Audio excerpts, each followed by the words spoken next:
Et si je vous disais que Buffy contre les vampires parle autant de monstres que de santé mentale, derrière la tueuse, il y a une jeune femme brisée, dépassée, seule. Aujourd'hui, on plonge dans la psyché de Buffy Summers, entre dépression, trauma, deuil et résilience. Buffy n'est pas une super-héroïne comme les autres. Elle ne veut pas ce rôle. On le lui impose. Être la tueuse, c'est vivre avec la mort, la sienne et celle des autres. Très tôt, Buffy est confrontée à l'idée que sa vie ne lui appartient pas. Ce fardeau crée une détresse constante, invisible, mais bien réelle. La saison 6 est l'un des portraits les plus justes de la dépression à la télévision. Buffy revient d'entre les morts. Littéralement, mais pour elle, la vie n'a plus de sens.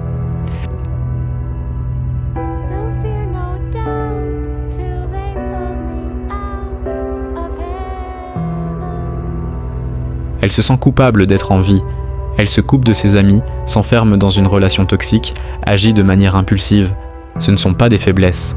Ce sont les signes d'une profonde détresse psychologique. Perdre sa mère, son amour, ses repères. Buffy accumule les traumatismes. L'épisode The Body ne montre pas un monstre, mais le vrai visage du deuil, cru, lent, silencieux.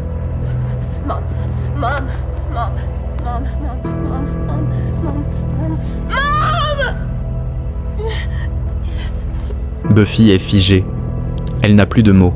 Ce moment capture l'absence de sens que ressent une personne endeuillée.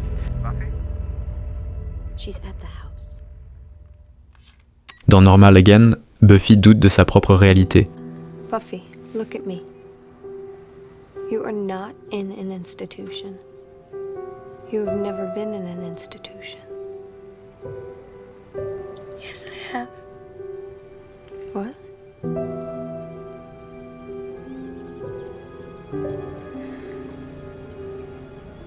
Back when I saw my first vampires,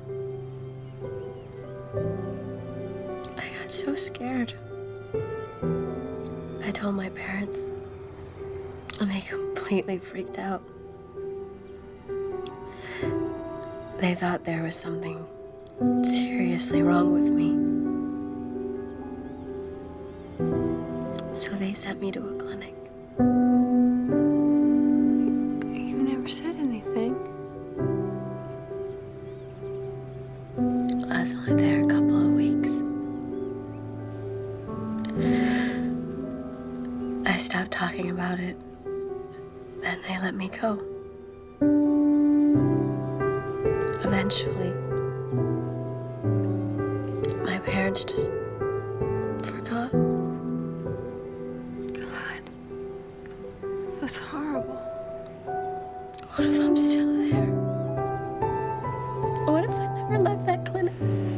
Et si tout ce qu'elle vivait n'était qu'un délire, ce questionnement est un miroir d'épisodes de dissociation mentale. Buffy incarne cette sensation de ne plus savoir qui on est ni pourquoi on continue. Un sentiment familier pour ceux en souffrance.